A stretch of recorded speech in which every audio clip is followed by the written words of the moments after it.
It is the 17th day of May 2018. Welcome to New Vision TV News around Uganda. I am Raithina Seji. Here we look at stories making headlines across the country, and we kickstart off today's bulletin from Kampala. Today, Muslims all over the world have commenced the fasting of the holy month of Ramadan. During this period, Muslims are not supposed to eat, drink or engage in sexual activity from dawn until sunset. According to Sheikh Imran Sali, an imam at Gaddafi National Mosque, Muslims fasting is based on a lunar calendar which begins and ends when a thin crescent moon is sighted in the sky. The Muslim fasting lasts for 29 to 30 days and it ends with the celebration of Eid al-Fitr. Sali says for one to get maximum blessings from his or her fasting, he or she must observe the 5 daily and non-obligatory prayers, recite the Quran, treat others well, help the poor and the needy. Moving on to Rakai District, Buganda Kingdom authorities did not attend the 14th coronation anniversary of the Kamswag of Kooki Chiefdom Apollo Nsansa. The annual event held at Kamkalo Village, Byakabanda sub-county in Rakai District on Tuesday attracted cultural leaders countrywide and representatives from the central government. Thousands of residents from Kooki and international visitors from Nigeria, Singapore, Japan and the UK and Kenya attended the occasion. Stanley Ndaula, the chiefdom spokesperson, said they were surprised Mengo did not honor their invitation. He said Kooki is an independent culture institution which should be respected. He told New Vision that the Uganda Kingdom representative in Budu region, Pokino Vincent Mayega, did not attend the function either. When contracted, Mayega responded he had not been officially invited to attend the function.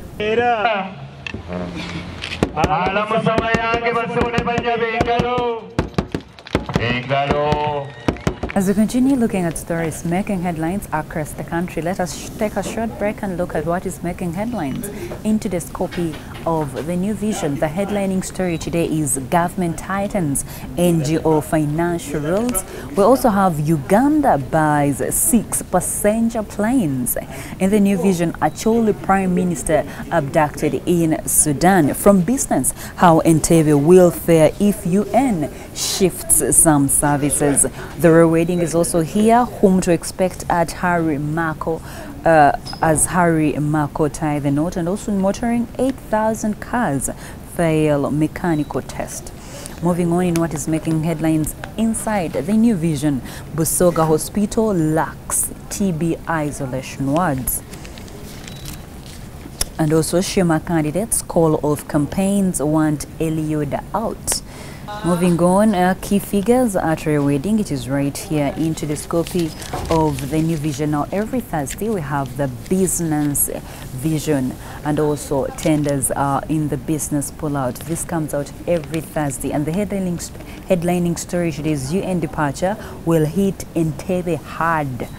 We have the story here in detail. We also have schools with children of UN experts worried, and also real estate sector likely to collapse.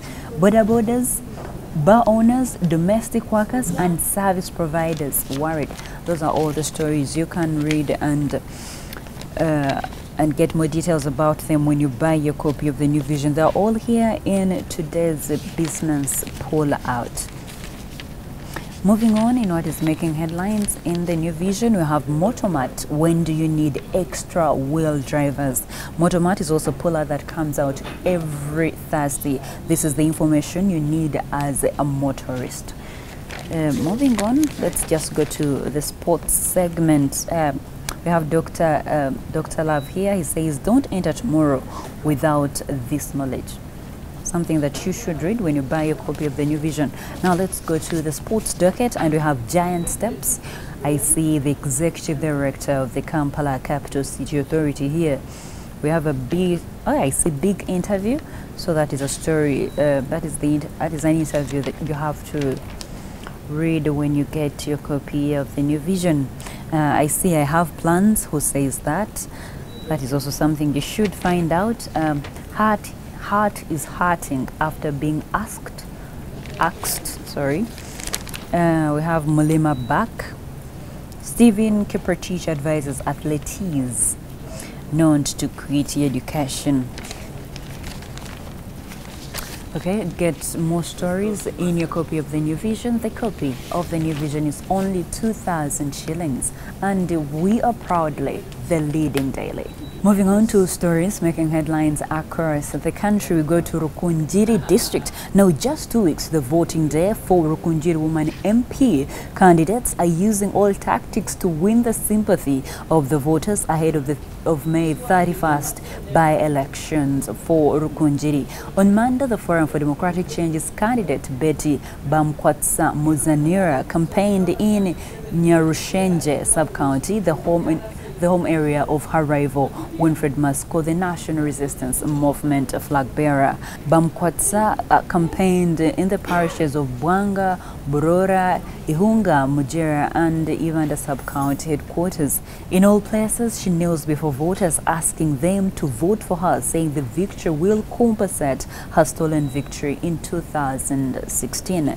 Bamkwatsa was accompanied by the FDC Secretary for Mobilization, Ingrid Rinawe, and Rukungiri FDC Chairperson, Valguinia Charugahe, among others. Finally, from Mugulu district, the Minister of Education and Sports, also the First Lady Janet Museveni, has warned both public and private schools management against levying charges that have not been cleared by the ministries of authorities. Mrs. Museveni, while speaking on Mega FM, a Gulu-based radio station, said although parents may agree with the school to contribute money towards specific requirements, the ministry must scrutinize the charges, which have to be approved by the permanent secretary before they become mandatory. She was responding to concerns by parents in the Acholi region about the exorbitant charges they are made to pay to schools, for instance, feeding, uniforms, and the purchase of school buses,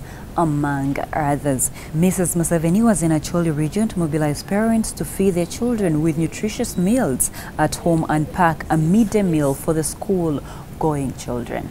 And that's all we had for you. Thank you for watching. Be sure to catch more news updates and other programs here on New Vision TV by visiting our website www.newvision.co.ug/video. I am Rathi Nasije.